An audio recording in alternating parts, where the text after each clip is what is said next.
Hello! 2 days dito nag-snow sa Netherlands. Ang ganda ng tanawin pag nag-snow, lahat puti nakikita mo. Kahit saan, paligid, tumingin, puti yan lahat. Ang problema lang ang aftermath ng snow. Ipapakita ko sa inyo kung bakit. Mahirap pag ito ay natunaw na ang mga snow. Third day na ngayon mula nung nag-snow. Kung makikita nyo yung may mga snow pa sa gilid, tapos yung daan is clear na. Kasi yung daan na nila ng asin, kaya natunaw na yung mga snow at saka natuyo na rin yung basa. Ito yung yung bicycle lane. Nilagyan rin nila ng asin yung bicycle lane. Kaya sa loob kasi namin sa park hindi na ng asin, kaya madulas pa ngayon ang namin sa loob, kaya maglalakad na lang ako papasok. Yun yung bisikleta ko, so maglalakad lang ako pasok ng park.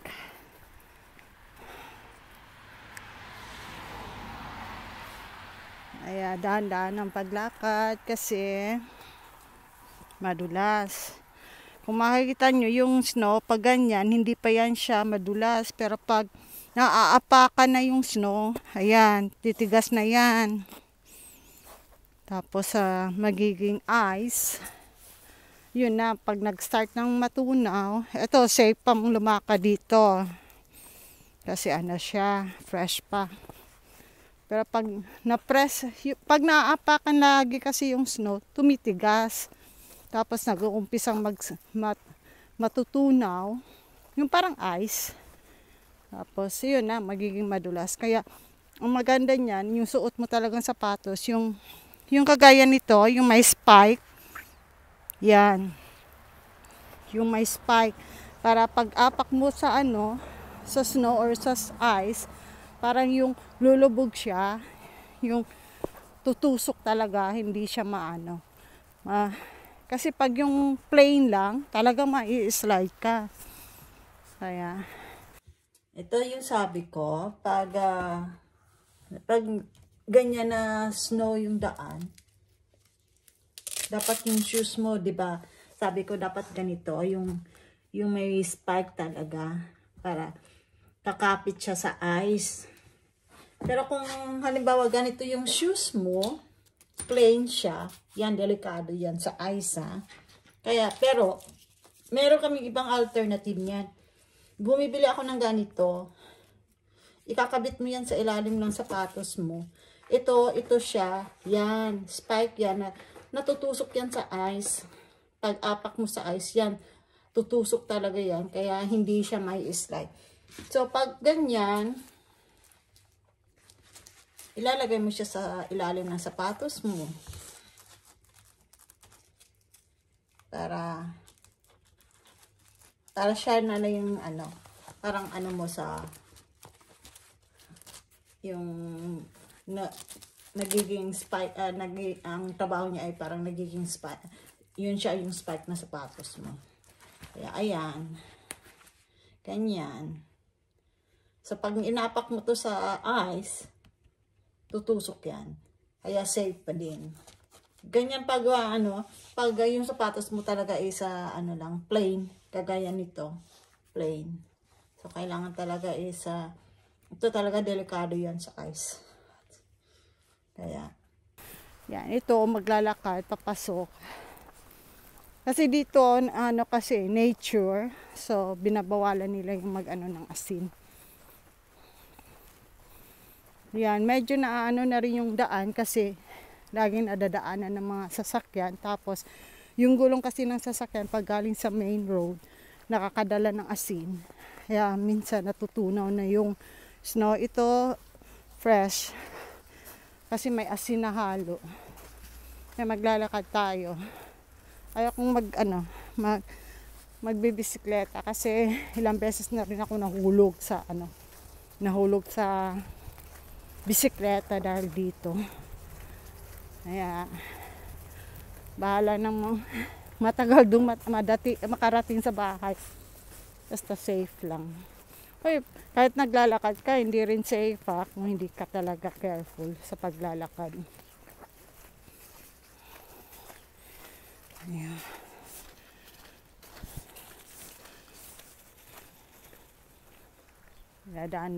Bawal tumakbo kasi ay nako. May slide ka. Kaya kung may makita kang ganito parang fresh pa, diyan ka dumaan.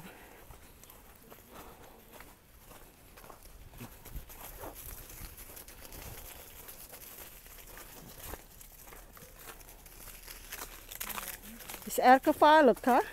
So, sure.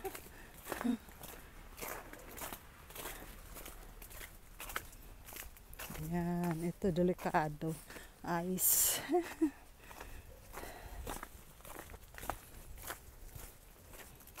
Yan, pag nagbisikleta ka dito, talagang dulas ka.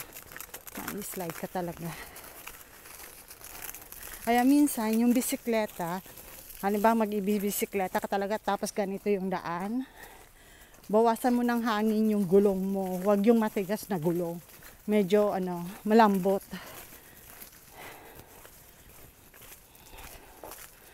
Yan, ice. Tingnan mo, ice. Dulas talaga. Dulas talaga siya.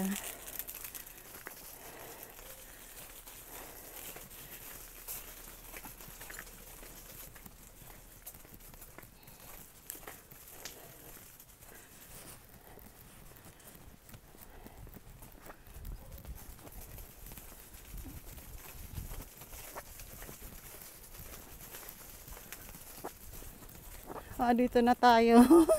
Ito yung mas delikado kasi makapal pa yung ice dito. Kasi wala masyadong dumadaan na sasakyan dito. Kaya ito medyo delikado dito. Halaka. Ayan, kita nyo? Yan. Ice yan.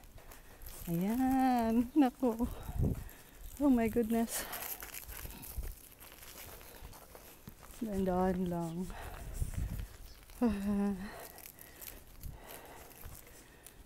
So sa gitna ako dadaan kasi medyo fresh pa yung ice, yung snow dito. Yan, dito. Ito.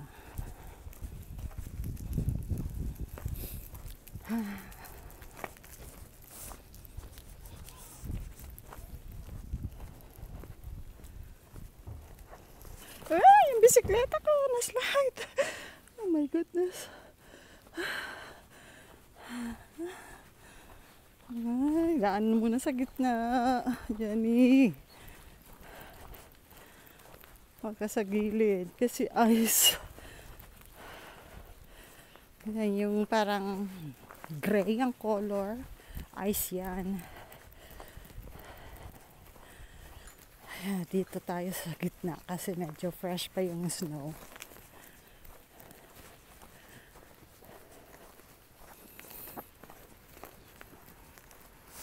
Sana walang sasakyan dumaan. Hindi maghihintay siya sa akin.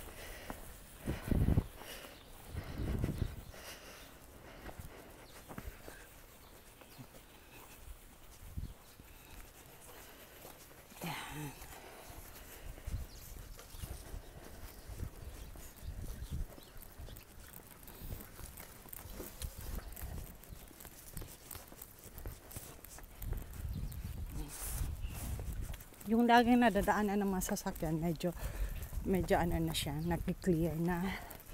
Pero yung hindi, makapal pa yung ice. Sorry. Ito na naman. Bali.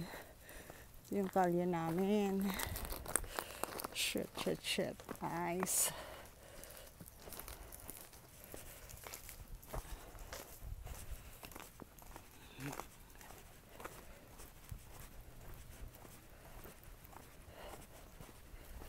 Oh.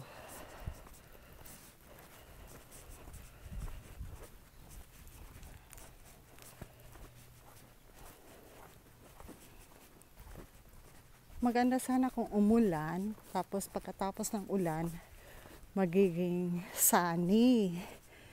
Kasi matutuyo yung basa, mawala na yung basa. Or umulan tapos mahangin para yung basa matutuyo. Para hindi na siya sa madaling araw, hindi na siya yung madulas. Kasi pag freezing pa rin tapos basa. Ayun. Ito yung likod ko. Papark ko lang muna yung bisikleta ko dito.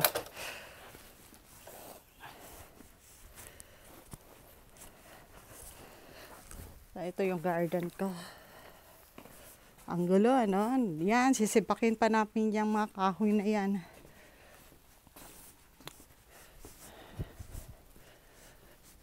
Yan. Ang aking peacock natumba.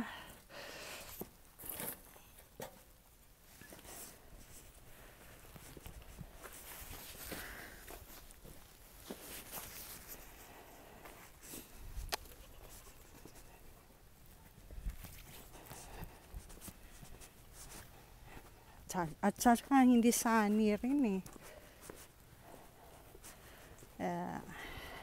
Ilang araw pa ito magiging kalbaryo. Hanggang dito na lang. Bye-bye.